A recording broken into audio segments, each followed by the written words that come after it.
Baiklah, perkenalkan nama saya Melita Gabriel Dian Sinaga dari Prodi PGSD. Di sini saya akan menjawab ujian dari tengah semester. Yang pertama, adapun pengertian landasan histori. Landasan histori secara histori nilai-nilai yang terkandung dalam setiap sila Pancasila sebelum dirumuskan dan disahkan menjadi dasar negara Indonesia secara objektif, histori telah dimiliki oleh bangsa Indonesia sendiri. Sehingga asal nilai-nilai Pancasila tersebut tidak lain adalah dari bangsa Indonesia sendiri, atau bangsa Indonesia sebagai kuasa materialis Pancasila. Undang-Undang Dasar Negara Republik disebut merupakan landasan yuridis, karena landasan yuridis adalah landasan yang berdasarkan atas aturan yang dibuat setelah melalui perundingan atau permusyawarahan. Landasan yuridis Pancasila terdapat dalam alinea 4 pembukaan Undang-Undang Dasar 1945. Antara lain, di dalam terdapat rumusan sila-sila Pancasila sebagai dasar negara yang sah. Batang tubuh Undang-Undang Dasar pun merupakan landasan yuridis konstitusional karena dasar negara yang terdapat dalam pembukaan Undang-Undang Dasar dijabarkan lebih lanjut dan rinci dalam pasal-pasal dan ayat-ayat yang terdapat di dalam batang tubuh Undang-Undang Dasar tersebut.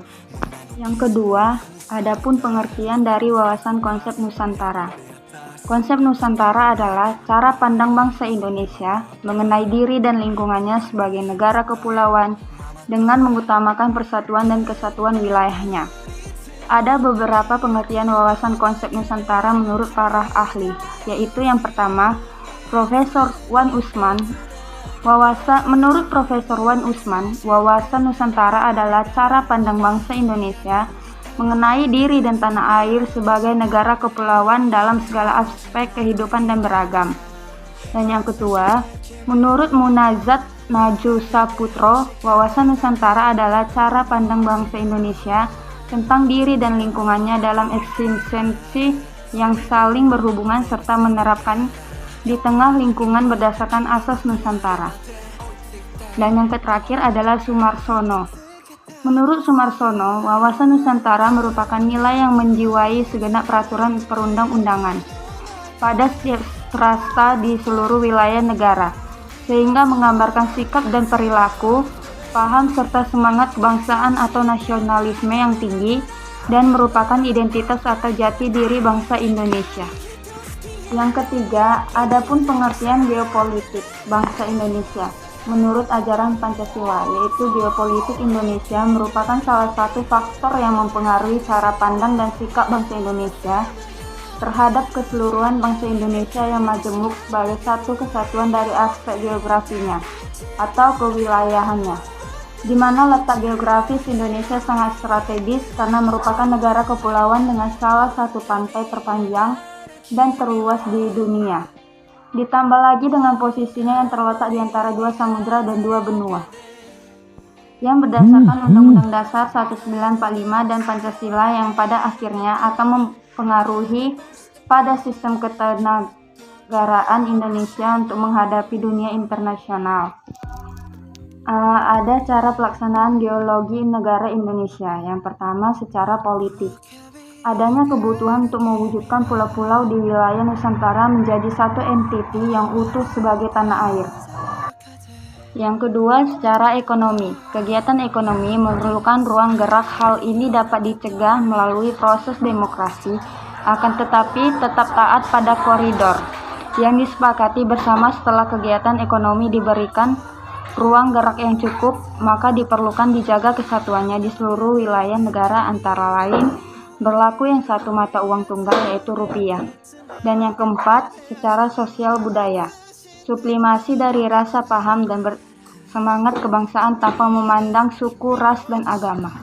Keempat, ada salah satu wujud ketahanan nasional yaitu bela negara. Setiap negara berhak dan wajib ikut serta dalam upaya pembelaan negara.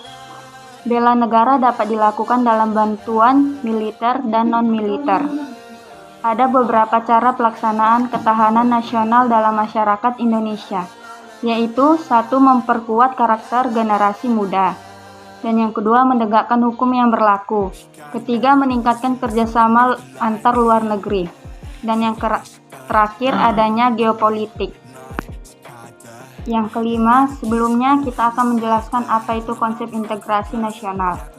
Konsep integrasi nasional secara vertikal mencakup bagaimana mempersatukan rakyat dengan pemerintah yang hubungannya terintegral secara vertikal.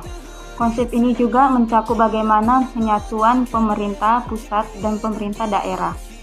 Konsep integrasi nasional secara horizontal mencakup bagaimana menyatukan rakyat Indonesia yang tingkat kemajemukannya cukup tinggi. Bagaimana membangun identitas kebangsaan yang sama, meski masyarakat memiliki jati diri golongan, agama, etnis, dan lain-lainnya yang berbeda. Jadi alasannya konsep-konsep integrasi nasional itu emang sangat penting untuk mempersatukan rakyat Indonesia. Ada dua contoh untuk mewujudkan integrasi nasional, yaitu satu, bersikap penuh empati, tenggang rasa, dan toleransi terhadap antar sesama manusia.